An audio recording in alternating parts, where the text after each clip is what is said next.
Who comes to speak before Queen Hippolyta, imperial leader of the Amazons? My name is Scott Smallstig. I'm from the Muncie, Indiana Chamber of Commerce. I am Queen Hippolyta. Kneel before me, bug-like noodle man. Sure thing, Your Highness. I was asked to meet with you about relocating your new headquarters in Muncie. We have some great industrial parks I'd like to... Silence! Before any man speaks to me, he must eat the raw, quivering heart of an adult horse. I take a statin? We have learned this word, and we know of your puny weakness, like a scuttling cockroach. Please sign and initial this waiver, indicating you were offered a fresh horse heart and elected not to eat it because you have the spirit of a baby fruit fly. Fair enough. Can I get back to talking about what I like to call Muncie living? I haven't mentioned the top-notch symphony or the rollerblading on the Greenway. Silence! Calliope, read them the list of our demands as Amazons. We require open carry laws for bow and arrow, open carry laws for spears, open carry laws for lances, curved swords, straight swords, long knives, short knives, double-sided axes, single-sided axes, bolos, nunchucks, warhammers. I get your drift. I think I can speak for Governor Holcomb and say a big yes to all that. Who is Bubblegum Whole Foam? No, Governor Holcomb. Eric Holcomb. He's our leader. Excellent. Upon my arrival, I will kill him and take his tiny sack of man treasures to impregnate Katniss Everdeen, who will rule with me for 100 years as my best girlfriend. Certain aspects of that plan may be unworkable. Do you deny me my Katniss Everdeen, worm boy? It's just that she's not a real... Kill him! You know what? Now I've got one of those cluster headaches. Do any of you have some leave? And give me some of that Muncie guy's blood to wash it down.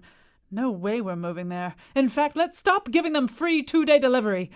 And now a tiny, useless man with a mouse dropping for a heart. Colin McEnroe. I resemble that remark. All right, so yes, there's been an awful lot of talk about Amazon and Amazons in the news. Well, mainly Amazon, actually, in the news, especially these days. But we're not talking about the company. We're not even talking about the river. We're talking about the legend, except it's not strictly a legend, from whence all of that verbiage flows.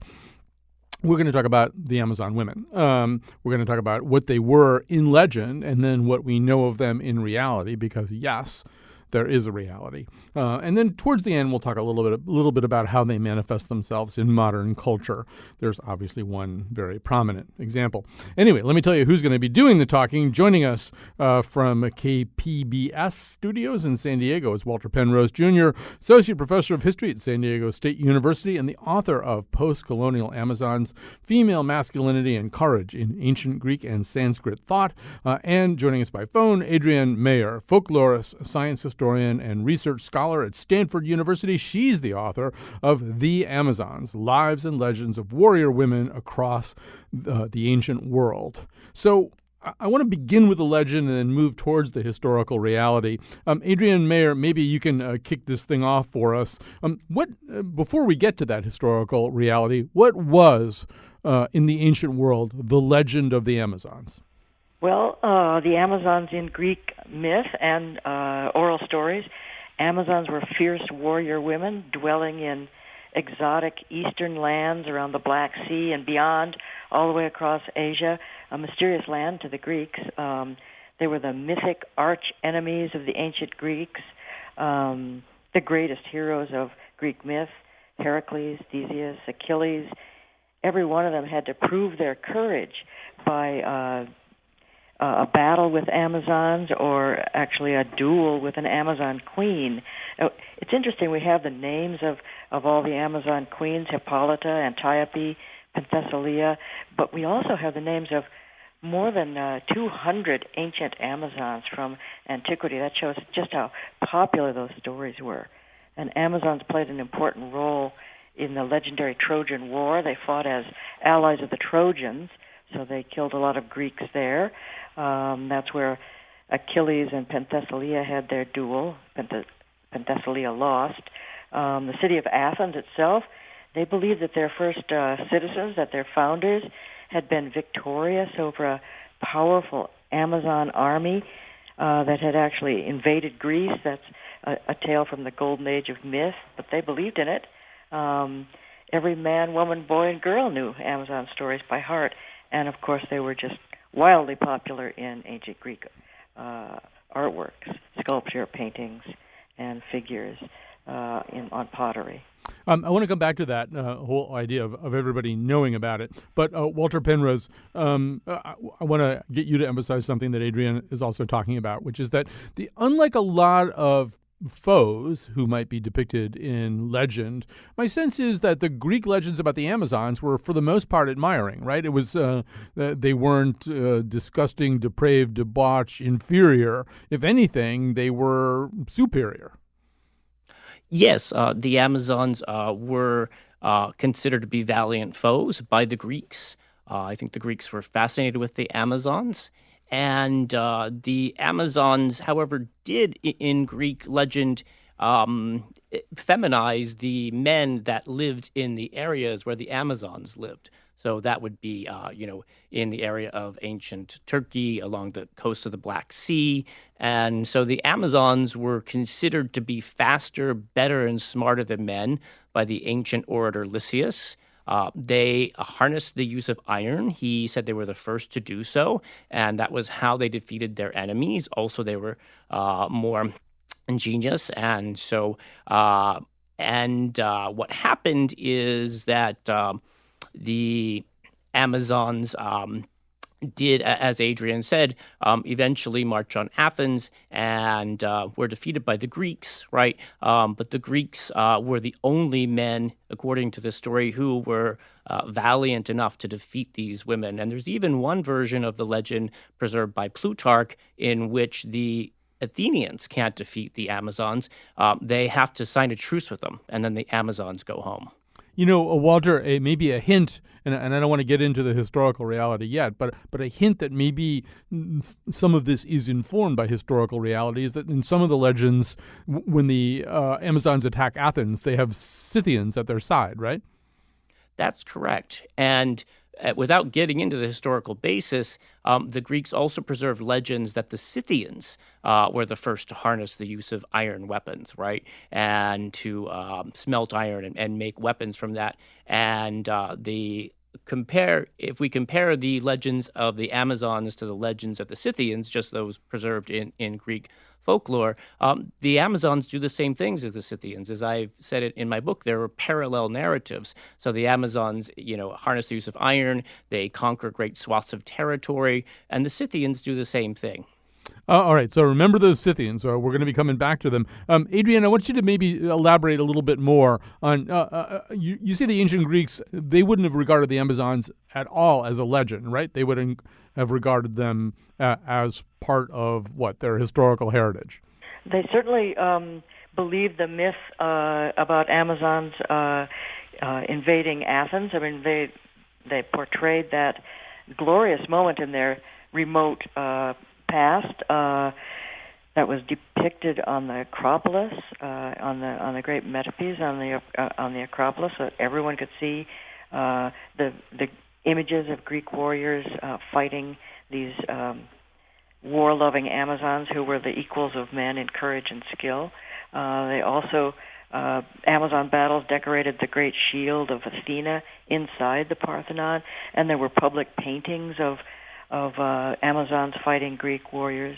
They certainly depicted them as Walter said, as noble and attractive and even desirable, and yet they're deadly foreign women, barbarian women. In antiquity, barbarian meant any non-Greek. So they certainly did depict them as heroic, brave, desirable, and yet we don't have a single story or instance in Greek art where an Amazon is allowed to emerge victorious. They're all doomed to die at the hands of Greek heroes. That's not so unusual. They're foreign enemies, of course. But the Greeks certainly had a feeling of awe, respect, and fear, kind of mixed feelings there about these strong women. Right. I don't know where I read this, Adrienne, but I feel like I read somewhere that in Persian and Egyptian legend there were Amazons or Amazon types too, but they were maybe depicted a little bit differently and weren't always so ultimately vanquished. That's right. The Greeks did not have a monopoly on Amazon-like women in traditions and stories and myths. There are stories about warlike women across the ancient world, from Egypt to Persia and Central Asia and all the way to India and China. I think Walter can talk about India for sure. But the stories are very different, very radically different outcomes. Instead of the typical Greek zero-sum game where there can only be one victor, these other cultures, non-Greek cultures, talked about Amazons and warrior women in the same way. They admired their bravery and skills, but they describe a kind of rapprochement between equals in the stories of the combat. They're so equally matched that no one can win. Usually, the duel ends in a draw, and sometimes the two former enemies decide that they'll go on as companions in love and war and fight other enemies together. So in the non-Greek stories, there's a little more of openness to egalitarian relationships. So, Walter, I'm a man of a certain age. I certainly grew up reading about Amazons, but I read about them in books of mythology. I read Wonder Woman comic books too, but I read a lot of books of mythology, and I regarded Amazons strictly as part of mythology. Now, I was a boy, but I wouldn't be all that different, say, in 1960 or 1970 from a typical American scholar of antiquity, or even a lot of Western scholars of antiquity who would have said the same thing about the Amazons. What's weird is there were a bunch of people who weren't saying that. They were Russian scholars. So explain that dichotomy. That's right, Colin. So going all the way back to the 1880s, we have a very interesting character named Count Babrinskoy. Count Babrinskoy, as far as I'm aware, was the first archaeologist to find and excavate graves of quote-unquote Amazons and women buried with weapons, were Scythian women, as far as we know now. And so he published a book about this in Russian. It was not well known in the West. In fact, at the same time, right, the Europeans were focusing on myth, right, thinking about myth as something that was part of the Greek national consciousness, right, in a nationalist sort of way, and ignoring the rest of the world.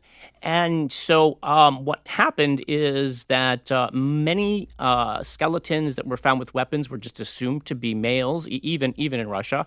But as time went on, Soviet scholars began realizing that there was a way to sex skeletons, right, using the bones and pelvises and the cranium. And so, by the 1950s, the Soviets were on to the fact that there were women warriors that were buried.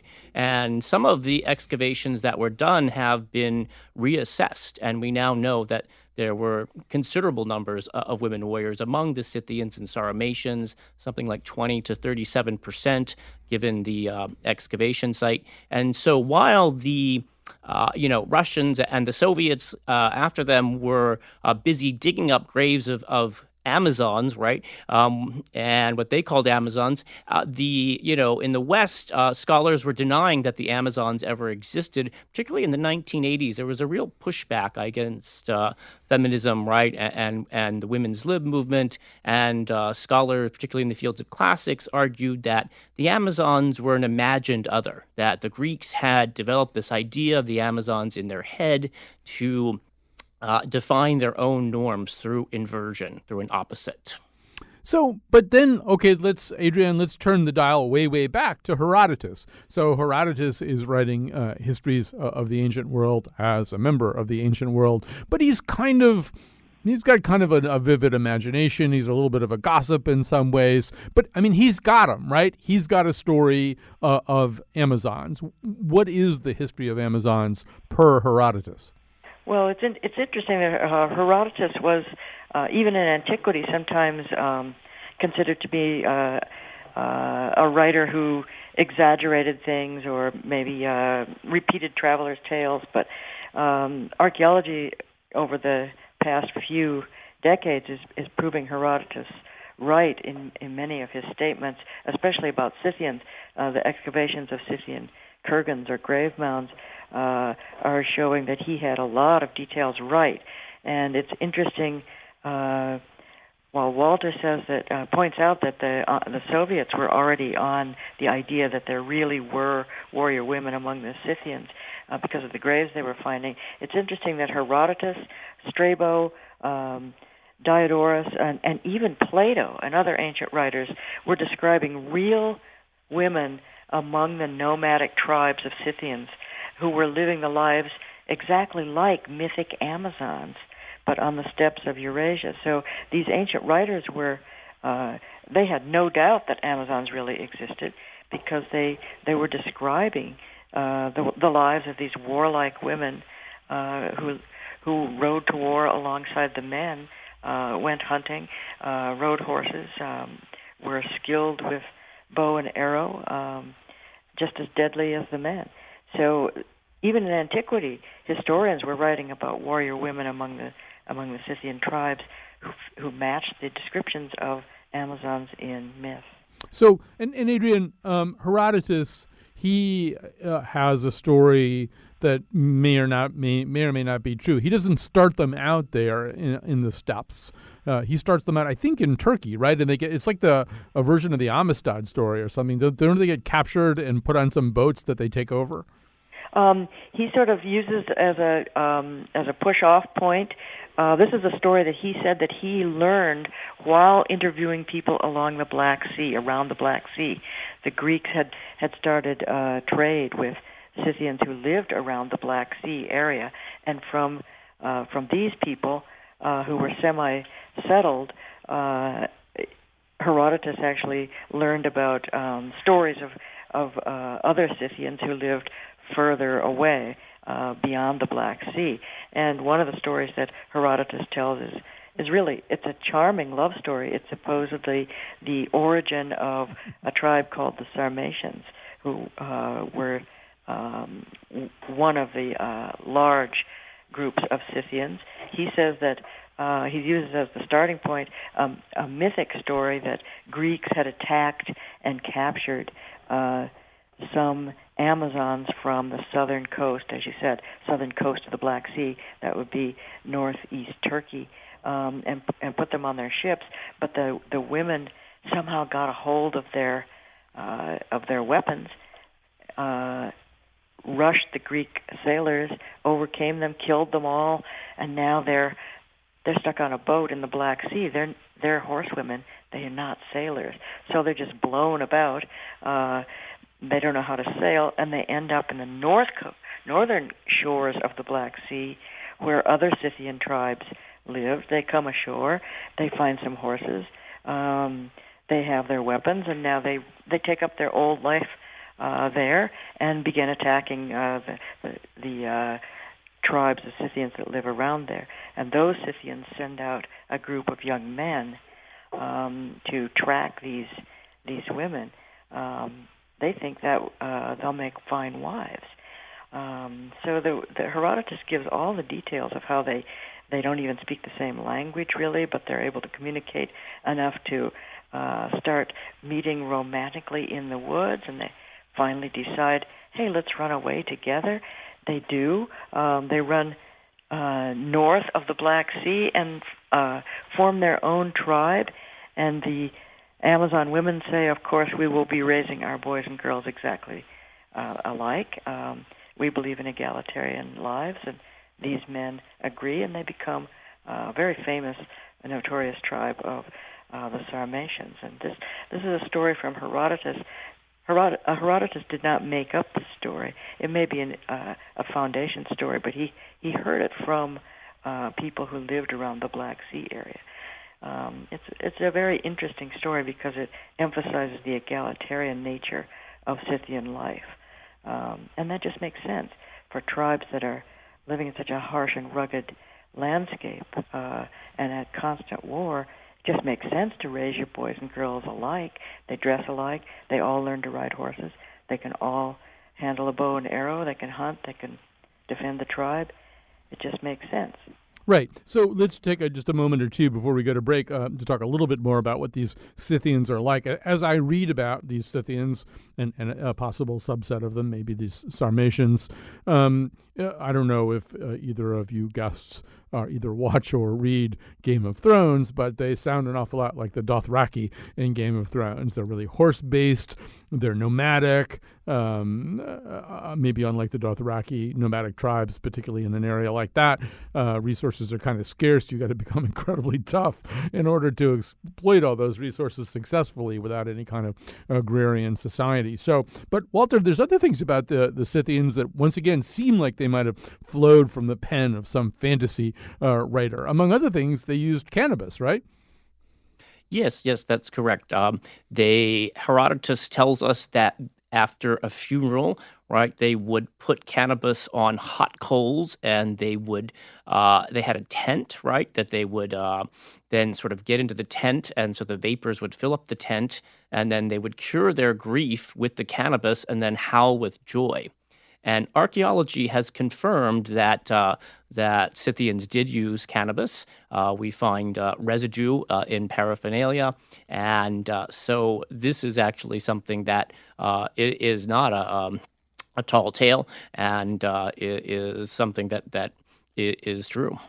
Okay, we're going to take a quick break here. We're going to come back and talk a little bit more about the purpose of these stories. I mean, one reason that they're told is because they're true. The other reason that any story is told is because it's us in some way.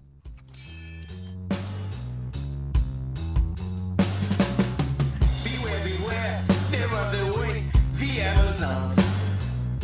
They don't like men, they got the mob, the Amazons. They don't wear Gucci, don't share their armpits, the Amazons.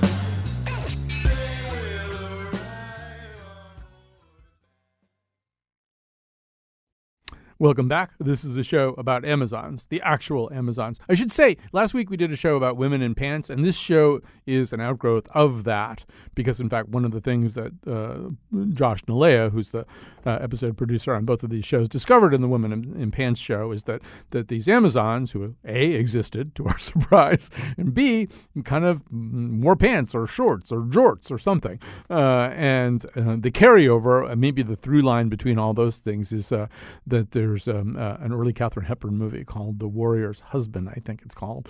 And she plays an Amazon, and she wears pants. And then she just kept wearing pants.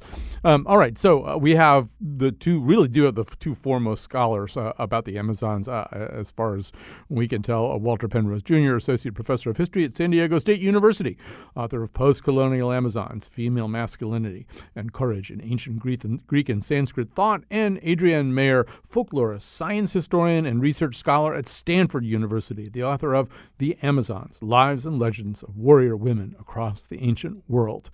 Before we get into the purpose of these stories, what they said to the people who told them and listened to them, Adrienne, let's stay with the historical reality for a second. Adrienne, if we know that the Amazons were Scythians or some subset of Scythians, some matriarchal part of the Scythian world, what does that mean that they look like? Do we know what a Scythian of that period how that person would appear? Most of the excavations of Scythian kurgans, they hold the remains of Scythian male and female, some of them warriors, the majority of them, and so far about 300 of more than 1,000 excavations have turned out to be female burials. Those are skeletons, so we can't really recreate their facial features, but we do know that they were very robust. They were generally taller than the ancient Greeks by some inches, and that they were had evidence of riding horses for most of their lives, starting when they were very young. Now, there have been some frozen mummies found further east in Russia and Siberia, around that area, and their facial features are actually preserved. One thing we do know is that all of Scythia, which vast territory that that's stretched all the way from the Black Sea to the Great Wall of China. Actually, that wall was built to keep out the nomadic tribes. We know that was just a sort of a cauldron of so many different languages and ethnic groups. There are just really lots of descriptions of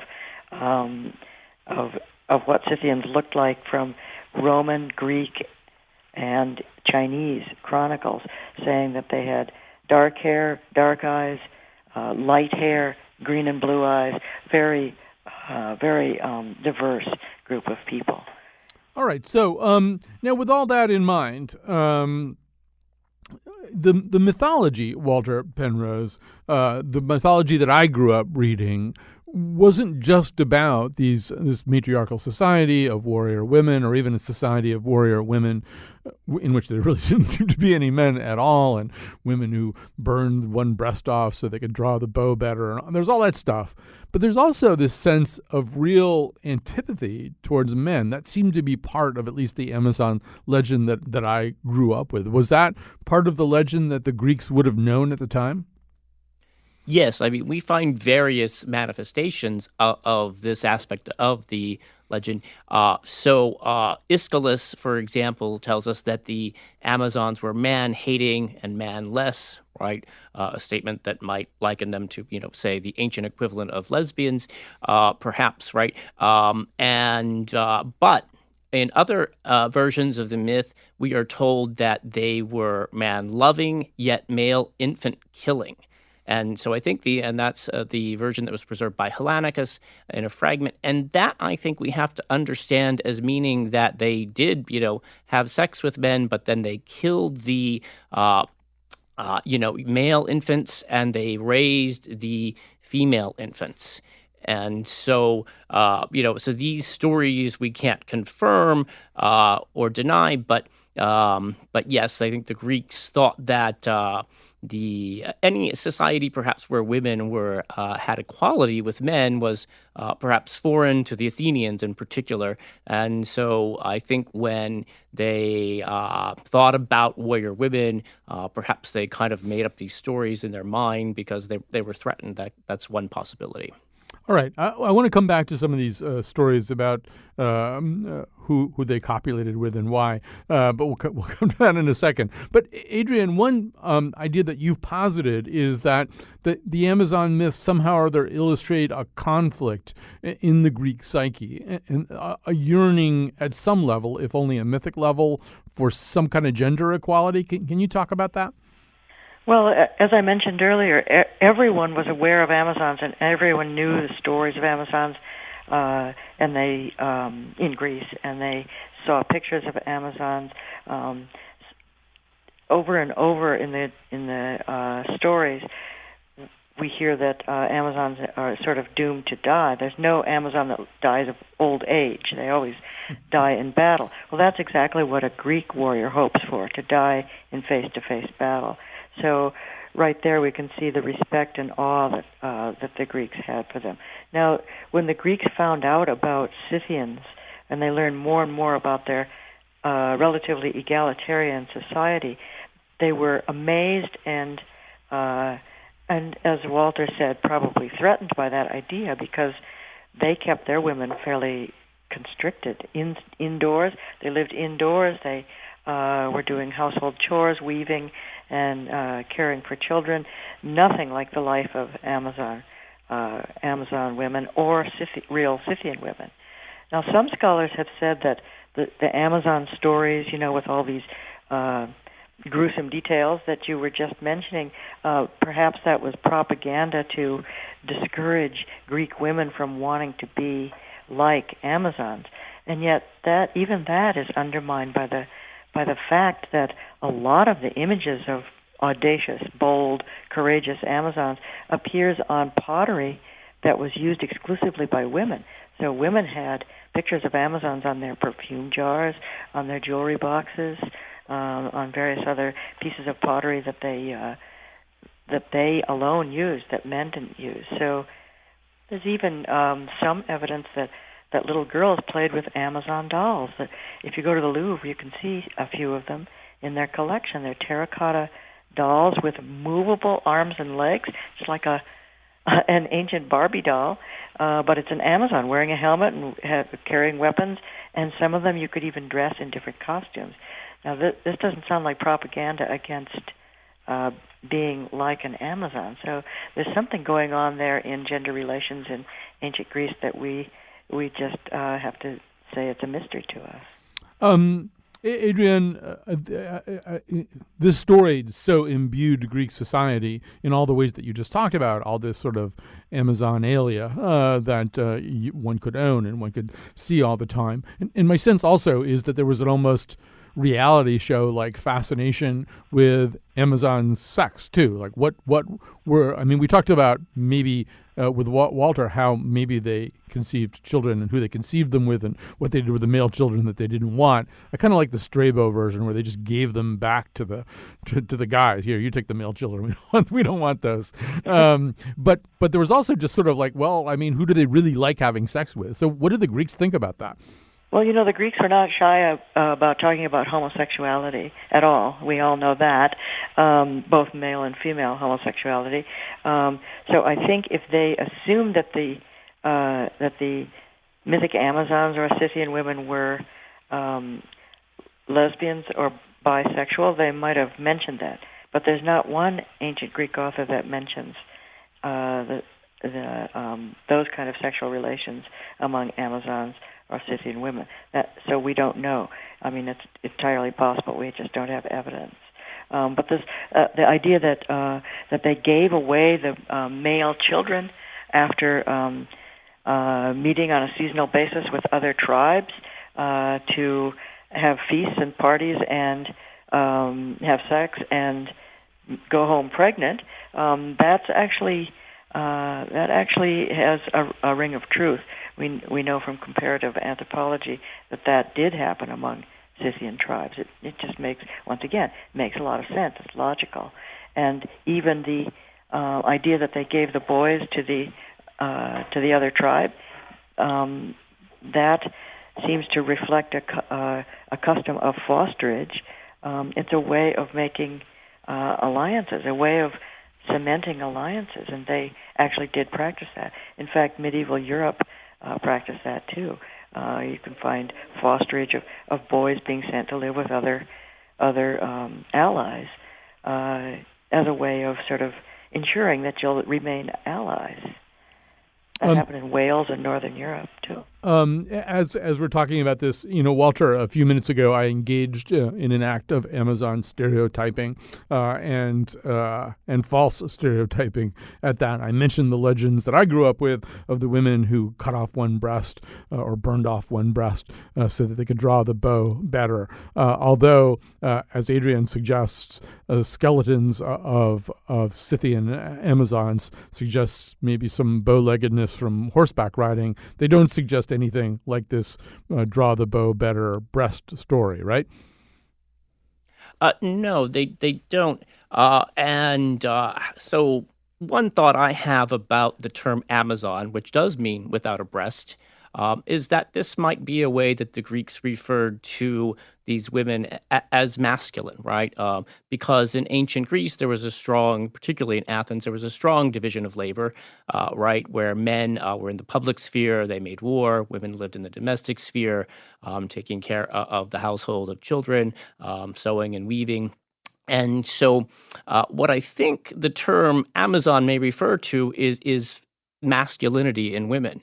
And my point of comparison here is a Sanskrit text in which women who were masculine are called breastless. And so there's a direct comparison made there in the Sanskrit literature. And, so this is one way we might think about it, of the term, and, not being something about physical attributes, although the Greek author Hellanicus does tell us that, he derives an etymology of the term, saying that the alpha privative means not or without, and matzon is a variant of mastos, from which we get our word mastectomy, meaning breast. And so he does tell us that they cut their breasts off to pull the arrow back, and so there you have it.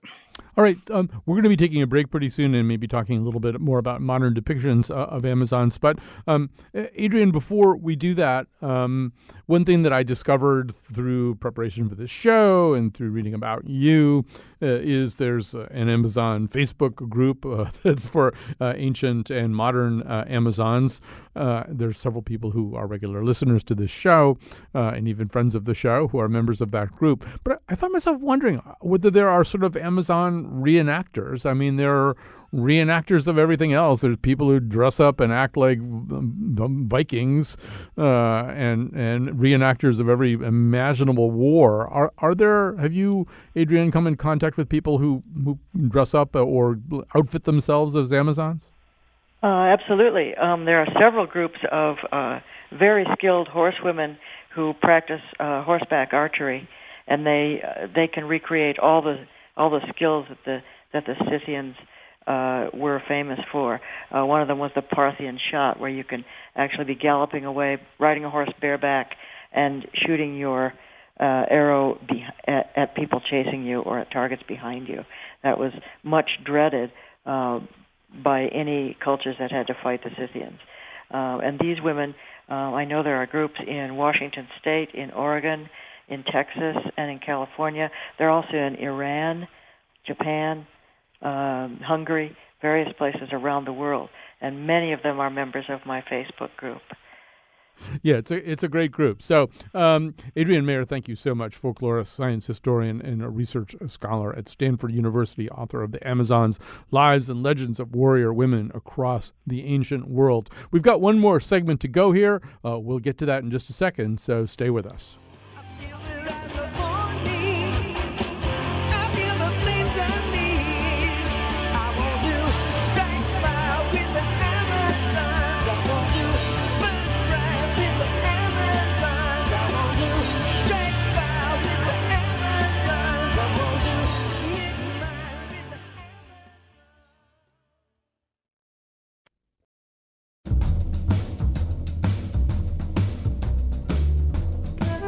Today's show was produced by a puny man, Josh Nalea, and me, Kyone Wolf. Amanda Fish is an Amazon, or at least a piranha who swims in the Amazon. The part of Bill Curry was played by Linda Carter. And now, back to Colin. Yes, here's the final segment of this fascinating show about Amazons who were a reality, a powerful legend and a reality based on all the modern archaeological evidence. So we have one more person for you to meet. That's Sean Marlon Newcomb, actor, writer, director, and co-founder of the Artemis Women in Action Film Festival. Still with us, Walter Penrose Jr., Associate Professor of History at San Diego State University, and author of Post-Colonial Amazons, Female Masculinity and Courage in Ancient Greek and Sanskrit Thought. So before we talk to either one of you, let's hear a movie courtesy of Sean, not an entire movie, let's hear a small segment of a movie from the documentary field of the 2015 Artemis Women in Action Film Festival. This is a winner for Best Documentary about 4 women boxers. I have a Mexican-Irish background. I could either drink you under the table or I could beat the hell out of you. But I don't drink, so I guess I'll beat the hell out of you. When she was little, with one of those boxing, those punching bags she has, and me, Mom, why don't you give me a punching bag? Well, I'm sorry I didn't get it, because she was very high-strung, very spirited, and I think she needed to punch something. Perfect professional record. Please welcome Maureen, the real $1 million baby. I thought, oh, she'll do one fight and it'll be over. And that's what I've been telling myself ever since. But I'm resigned to the fact that this is what she wants. So, Sean Marlon Newcomb, tell us more about this film festival, the Artemis Women in Action Film Festival. Hey, Colin, and hey to Adrian and Walter. We started the festival in 2015 with the notion of how do we, in some way, create a celebration and create a community of people who support and promote these types of movies which specifically feature a woman as a lead or a co-lead in a physically empowered or action role. Subsequently, we expanded to have also women who take action in terms of the public sphere, in terms of the political sphere, and in activism. But the centerpiece is kind of like with the Amazons, the action heroines. So for the last 3 years, we've had the festival, and what we do is, whether it's a film about an action heroine, an ancient warrior woman, a contemporary boxer, MMA fighter, a woman in the military and first response, or a stunt woman, those are the kinds of films that we ask to be submitted, and then we curate and choose the best of the best and show it to everyone. And additionally, we also honor actresses and stunt women, and also men and women, because it's important that we know that show that men support this, who create that kind of film. And then we have panels about the ancient warrior history and stunt women and women in VR, that sort of thing. So, Walter Penrose, I know you've been on these panels and been an advisor at the film festival. A name that keeps coming up, but we haven't really mentioned it here so far, is Themyscira. This is the place in the Wonder Woman movie that came out this summer. This is the home place for Wonder Woman and all of her Amazon friends and family. I think I'm told in the Justice League of America movie that's also coming out this year, there's some rumored to be some Themyscira sequences. So, Walter Penrose, what's Themyscira? Themyscira in ancient Greek texts was the fabled city of the Amazons. It was not on an island like in the movie, but however was on the mainland on the south shore of the Black Sea, in what would be northern Turkey today.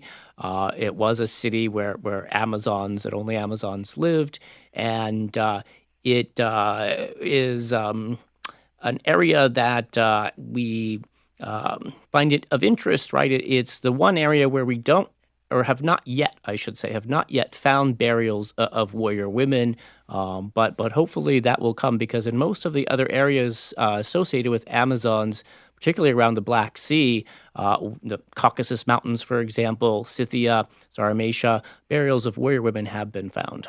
Sean, Marlon Newcomb, one reason they haven't found them in Themyscira is because they haven't looked very much, right? You're planning to do something about that?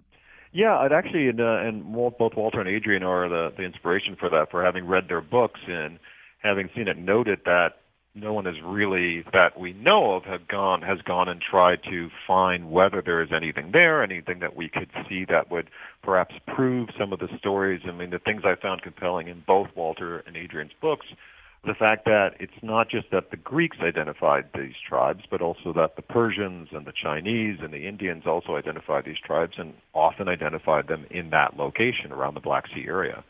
So as a filmmaker, I thought, well, this would be a great thing to do if we could tell this story, bring these great legends out, and see to what extent those legends could have were true or have any partial or pieces of truth to them. And it would just be a great way to be able to get these stories out and have people know more about some of what I found really amazing things that were attributed to them that I found in both books that I read.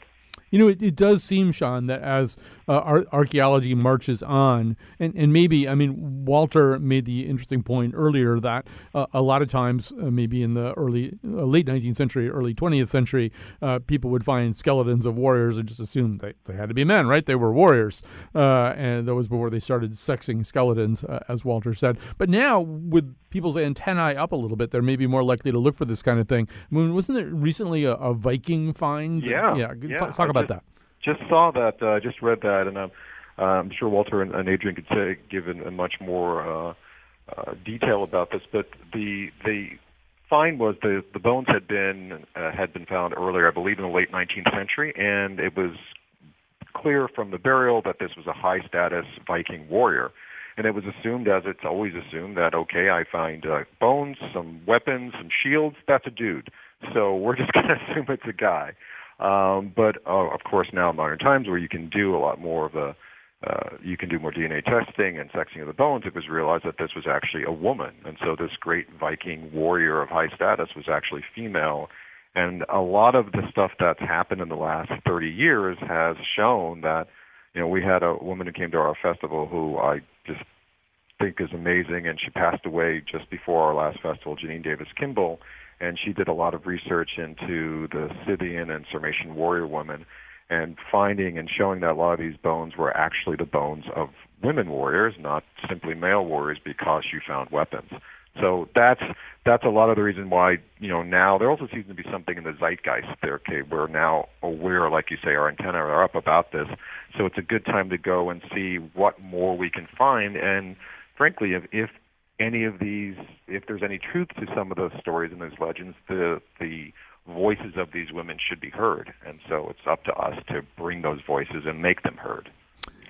Speaking of the zeitgeist, I mean, obviously your film festival exists to explore a certain aspect of that zeitgeist. You heard the documentary clip about the boxers who are, it's a kind of an interesting connection, too. The boxer, I think we heard, was Maureen Shea. Maureen Shea.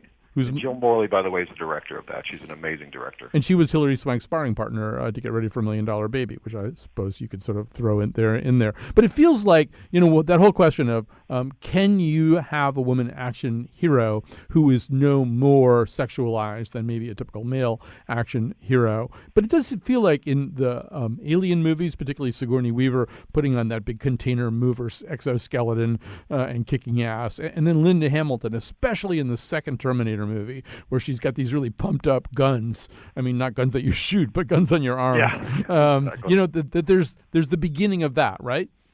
Yeah, definitely. I think that what you want ideally in film and in any storytelling is that women have the same opportunity and agency as characters as men. So you don't want to desexualize them, and you also don't want to hypersexualize. You want them to have the same. I mean, James Bond is a suave and attractive action hero. You want that opportunity also to have a female James Bond of that sort, or a female quirky superhero, or a female of any type. So we're starting to see that, and as you get more stories and more characters, now you're going to hopefully have a greater array of different types of female action heroes. So you see that, you have the Linda Hamilton and Sigourney Weaver, and I think those two films and those two characters really kind of broke a mold and awakened a lot of the stuff that we're seeing now. And so now that you have Wonder Woman, who is was really enjoyable because she was just an old-fashioned do-gooder action heroine, and that was fantastic. And then you'll get, maybe an Atomic Blonde or a Furiosa who has some damage or some complexity to it in terms of what motivates the person. So that's really the goal, to be able to just have the same opportunities to show women in action that you have with men. Right. I mean, I was saying before you came on the show to Adrian and Walter, the Scythians strike me as very much like the Dothraki in Game of Thrones. Game of Thrones obviously has Brienne of Tarth, who's played by Gwendolyn Christie, who I think is 6'3" tall. Yeah. But also Arya, right? The Arya is, I mean, still each of those women, no matter how #woke that series gets, they're defying some kind of convention, even within that fictional universe. I think Game of Thrones is extraordinary. Besides the fact that I think it's one of the greatest works of TV art ever, it also shows an array of strong female characters. I mean, basically, what are we coming to? A season of showdown between two great queens. So you have Brienne of Tarth, you have Arya, you have Cersei, who is a bad, quote unquote, depending on, so people probably root for her as well. I think she's a great character. You have Mother of Dragons, who's coming to sort of save the day. So you have all different types of women in action, women who take action in that series. I think it's extraordinary, actually. So maybe the whole thing is coming to fruition. Thanks so much, Sean Marlon Newcomb, actor, writer, director, co-founder of the Artemis Women in Action Film Festival. Thanks to our other two guests, too, Adrian Mayer and Walter Penrose Jr. Thanks to Josh. We'll be back tomorrow.